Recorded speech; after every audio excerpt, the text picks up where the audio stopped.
சோழ தேசத்தோட நகரத்துக்கு வெகு தொலைவில் கடம்பூருங்கிற ஒரு கிராமம் இருந்துச்சு.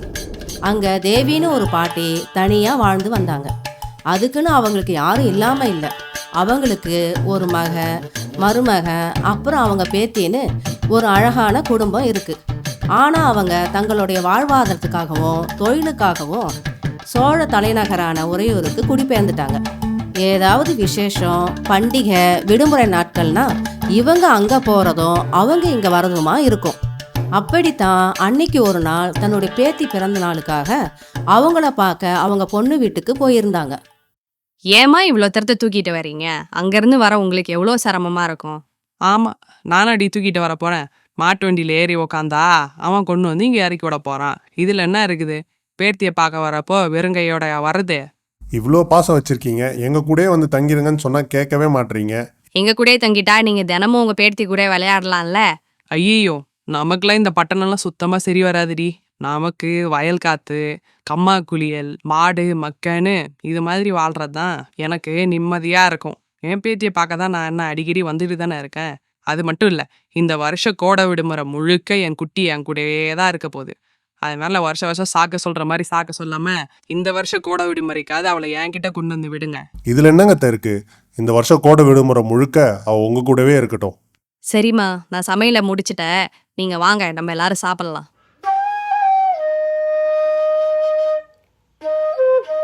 ஆஹா, ரொம்ப அருமையாக இருக்கே. என்ன சரி இது? எதில் பண்ண? மாம்பழத்தில் தாம்மா பண்ண. மாம்பழ சுவையா இவ்வளோ வித்தியாசமாக இருக்கு. அது அயல் நாட்டில் விளையக்கூடிய மரகதம்னு ஒரு வகை அத்தை. இந்த வகையான மாம்பழம் இப்போ நம்ம ஊர்களையும் கிடைக்கிது. என்ன விலை தான் கொஞ்சம் அதிகம். அது சரி, இந்த சுவைக்கு எவ்வளோ வேலை வேணா கொடுக்கலாமாப்ல? ஆமாங்க அத்தை, உண்மைதான். ஆனால் நாங்கள் இங்கே இதை அடிக்கடி வாங்கி தான் சாப்பிட்றோம். இன்னைக்கு நீங்கள் வரீங்களேன்னு தான் பிரத்யேகமாக உங்களுக்காக வாங்கி செஞ்சது. ஆமாம், இதோட செய்முறை என்ன? மா, இது வழக்கமாக நம்ம செய்கிற மாதிரி தாம்மா. நீ சொல்லி கொடுத்த முறையை வச்சு தான் சாதாரண மாம்பழத்தில் செய்கிறதுக்கு பதிலாக இந்த மாம்பழத்தில் செஞ்சேன். அவ்வளோதான். அதோட சுவையும் நிறமும் நல்ல வித்தியாசம் கொடுத்துருக்கு. ஓஹோ, அப்படியா? ஏ குட்டி, உனக்கு இது ரொம்ப பிடிக்குமா? பிடிக்கும் பாட்டி. அப்போ கிள்ளி கிள்ளி சாப்பிடாம நல்லா அள்ளி சாப்பிடு.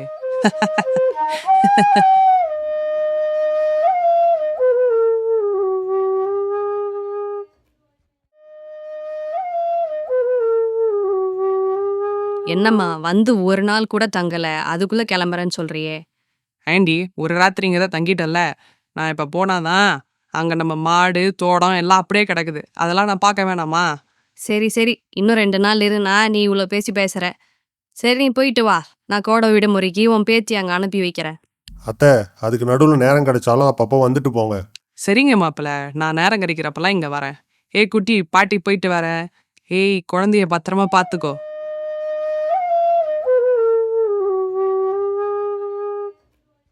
அதுக்கப்புறம் மாதங்கள் கடந்து போய் கோடை காலம் ஆரம்பிக்குது.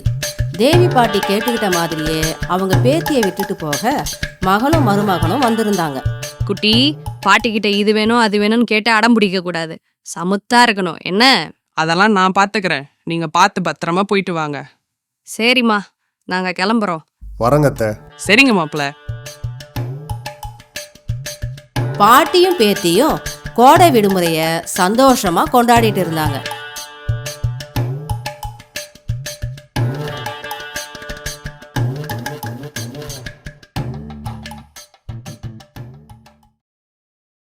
பாட்டி, எனக்கு நம்ம ஊர்ல என் பிறந்த நாள் அன்னைக்கு நீங்க வந்தப்போ ஒரு இனிப்பு செஞ்சாங்கல்ல அம்மா, அது சாப்பிடணும் போல இருக்கு பாட்டி. ம், அச்சச்சோ, அந்த மாம்பழ வகை இங்கே கிடைக்காதேம்மா. எனக்கு வேணுமே. சரி, என் குட்டிக்காக நாளைக்கு நானே போயிட்டு அந்த மாம்பழத்தை வாங்கிட்டு வரேன். அப்படியா? ஆமா, பாட்டிக்கிட்ட ஒரு பெரிய பலாப்பழம் இருக்கு. அந்த பலாப்பழத்தை கொடுத்துட்டு நாம மாம்பழத்தை வாங்கிக்கலாம். நாளைக்கு பாட்டி நகரத்துக்கு போயிட்டு வர வரைக்கும் நீ இங்கேயே நல்ல பிள்ளையா சமுத்தா விளையாடிக்கிட்டு இருக்கணும். சரியா? பக்கத்து வீட்டு மாலதி அத்தை உன்னை பார்த்துப்பா. இல்ல பாட்டி, நானும் உன் கூடவே வரேன். வேணாம்மா, நம்ம ரொம்ப தூரம் போயிட்டு வர மாதிரி இருக்கும். அது உனக்கு களைப்பா இருக்கும். இல்ல இல்ல எனக்கு இருக்காது, நானும் வரேன். நீ கூட்டிட்டு போ பாட்டி. சரி சரி, இப்ப நீ தூங்கு. நாளைக்கு நான் உன்னையும் கூட்டிட்டு போறேன். தேவி பாட்டியோ ஒரு வழியா அவங்க பேத்திய சமாதானப்படுத்தி தூங்க வைக்கிறாங்க. மறுநாள் பொழுது விடிஞ்சதும் அந்த பலாப்பழத்தை எடுத்துக்கிட்டு 2 பேருமா கிளம்புறாங்க. அவங்க ஊர்ல இருந்து வியாபாரத்துக்கு போறவங்களெல்லாம் வண்டி கட்டிக்கிட்டு நகரத்துக்கு போவாங்க.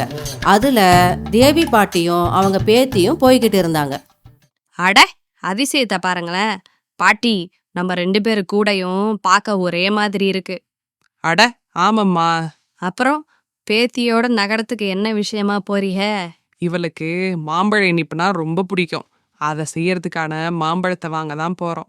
என்கிட்ட இருக்கிற பலாப்பழத்தை கொடுத்துட்டு ஒரு நல்ல மாம்பழ கூடையா வாங்கிட்டு வரணும். அடேங்கப்பா, எவ்வளோ பெரிய பலாப்பழம்! நானும் பலாப்பழம் வாங்க தான் பாட்டி போய்கிட்டு இருக்கேன். ஆனா என்கிட்ட இருக்கிற இறகுக்கு இவ்வளோ பெரிய பழம் கிடைக்காது. என்கிட்ட இருக்கிற இந்த கோழி இறகெல்லாம் எடுத்துட்டு போய் கொடுத்துட்டு அதுக்கு என்ன இடையில பலாப்பழம் கிடைக்குதோ அதை வாங்கிட்டு போலான்னு தான் வந்தேன். அப்படியே கொஞ்ச நேரம் பயணம் செஞ்சதுக்கு அப்புறம் இவ்வளவு நேரம் நல்லா பேசிக்கிட்டு வந்த அந்த பெண் அசந்து தூங்கிடுறாங்க. அதுக்கப்புறம் தேவி பாட்டி இறங்க வேண்டிய இடமும் வருது. அவங்க இறங்கினதும் மாட்டு வண்டிக்காரன் அவங்க கூடைய இறக்கி கொடுத்துட்டு அங்கிருந்து கிளம்பிடுறான்.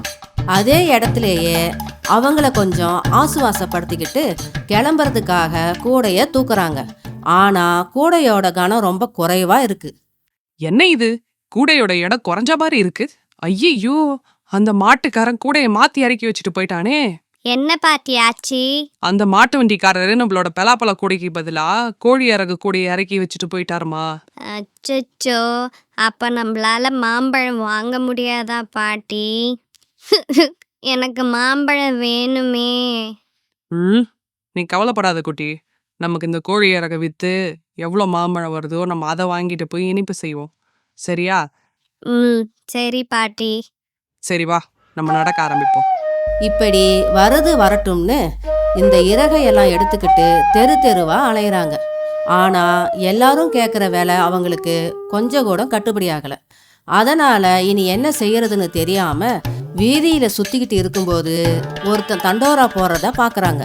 அதாகப்பட்டது மக்களுக்கு தெரிவிக்கிறது என்னன்னா, நம்ம நகரத்துடைய புகழ்பெற்ற செல்வந்தரான வணிகர் கண்ணனாருக்கு உங்ககிட்ட ஒரு வேண்டுகோள் விடுத்திருக்காரு.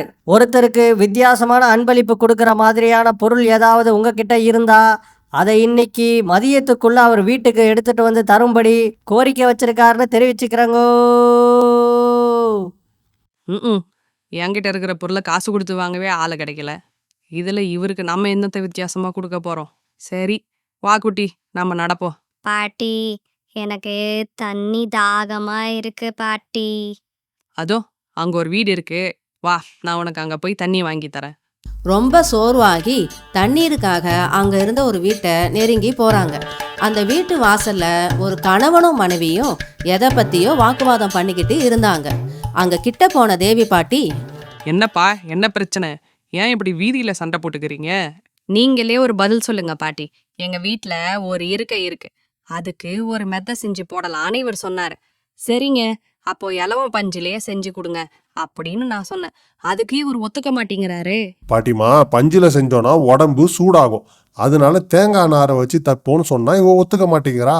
ஆனா அதுல உக்காந்தா மெருதுவாவே இருக்காதே பாட்டி, அதை சொன்னா இவர் புரிஞ்சுக்கவே மாட்டேங்கிறாரு. இதுக்கு என்கிட்ட ஒரு நல்ல தீர்வு இருக்கு. நீங்க கேக்குறீங்கன்னா நான் சொல்றேன். சொல்லுங்க பாட்டிமா.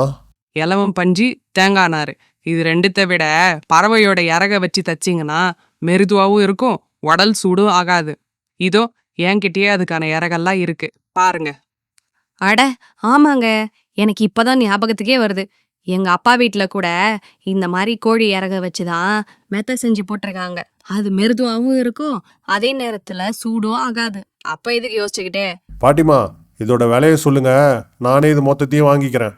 அட இதுக்கு நான் என்ன தம்பி விலைய சொல்றது?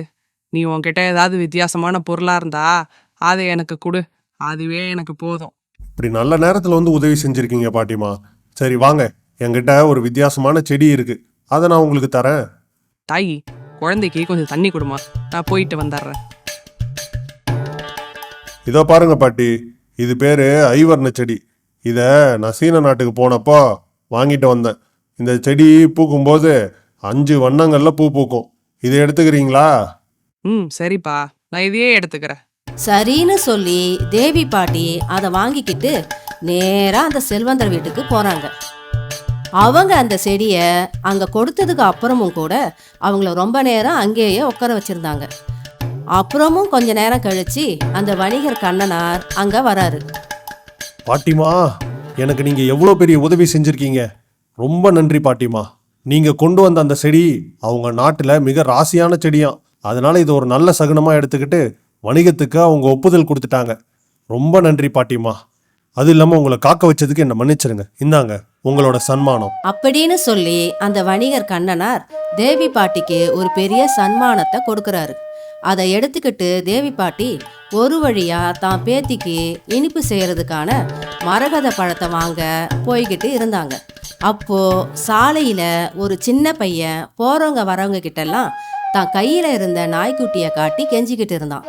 அடுத்து பாட்டி கிட்ட வந்தவன், பாட்டி, இந்த நாய்க்குட்டியை வாங்கிக்கோங்க பாட்டி.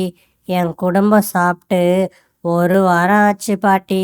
என்கிட்ட விற்கிறதுக்கு இதை விட்டா வேற எதுவுமே இல்லை பாட்டி. தயவு செஞ்சு இதை வாங்கிக்கிறீங்களா? தம்பி, அது பாட்டி, நம்ம இந்த அண்ணா கிட்டயே அந்த காசு கொடுத்துடலாம். எனக்கு மாம்பழம் வேண்டாம் பாட்டி. எனக்கு உங்க கூட சேர்ந்து ஊர் சுத்தினதே ரொம்ப பிடிச்சிருக்கு. இந்த வயசுலயே உனக்குள்ள இவ்ளோ நல்லெண்ணமா? சரி தம்பி, நீ கவலைப்படாத. அந்த நாய்க்குட்டியை நாங்களே வாங்கிக்கிறோம். அவனுடைய அந்த நிலைய பார்த்து தேவி பாட்டியும் அவங்க பேத்தியும் ரொம்பவே மனம் இலகி போய் அவங்கிட்ட இருந்த அந்த நாய்க்குட்டியை வாங்கிடுறாங்க.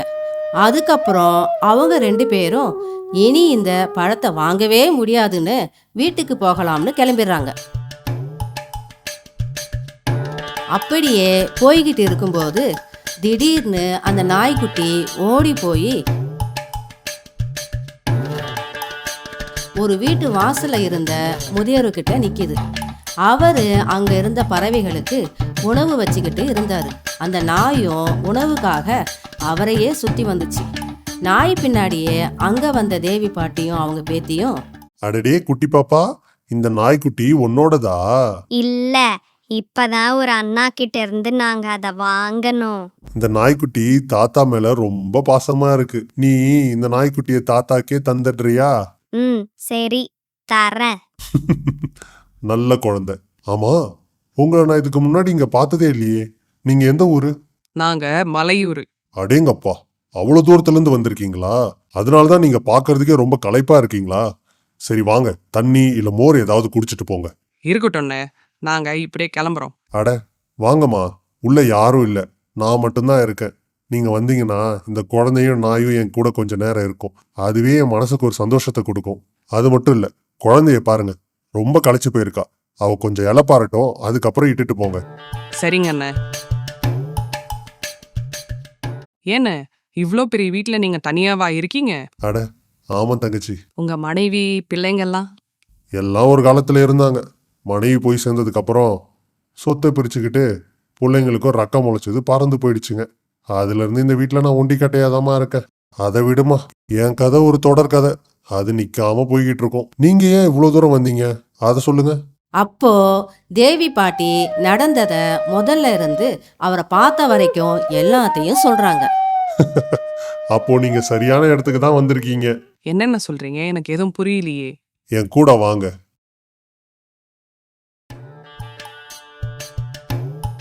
ரெண்டு பேரும் அவருடைய தோட்டத்துக்கு போறாங்க. அங்க பார்த்தா ஒரு பெரிய மாமரம் இருந்துச்சு. அதுவும் மரகத மாமரம். அத பார்த்த தேவி பாட்டிக்கோ ஒரே ஆச்சரியம். எப்படிண்ணே இது உங்க வீட்ல? நான் வணிகம் செஞ்சுக்கிட்டு இருந்த காலகட்டத்துல ஒரு வெளிநாட்டு வணிகர் எனக்கு இதை கொடுத்தாரு. அப்ப நட்டது இப்ப நல்லா பழம் கொடுக்குது. போமா, போய் உனக்கு எவ்வளவு வேணுமோ எடுத்துக்கோ. அண்ணே, எனக்கு இப்போ உங்ககிட்ட கொடுக்க எதுவுமே இல்ல. அட என்னம்மா இப்படி சொல்லிட்ட? நான் உன்கிட்ட எதையும் எதிர்பார்த்து இதை எடுத்துக்க சொல்லல. இவ்வளவு நேரம் அண்ணன் அண்ணன் வாய் நிறைய கூப்பிட்டல. என் தங்கச்சியா இருந்தா இதெல்லாம் நான் தரமாட்டேனா? போமா, இப்போ உனக்கு வேண்டியதை எடுத்துக்கோ. சரிங்க அண்ணே, அப்போ நான் கொடுக்கறதையும் நீங்க மறக்காம ஏத்துக்கணும். இந்த நாய்க்குட்டிய நீங்களே வச்சுக்கோங்கண்ணே. இது நிச்சயம் உங்க தனிமையை போக்க உதவியா இருக்கும். சரிம்மா. தேவி பாட்டி அந்த நாய்க்குட்டிய அந்த முதியவருக்கு துணையா வச்சுக்க சொல்லி கொடுக்கறாங்க. அதுக்கப்புறம் அவங்களும் அவங்க பேத்தியும் வீட்டுக்கு போய் கொண்டு வந்த மாம்பழத்துல இனிப்பு செஞ்சு சாப்பிட்றாங்க.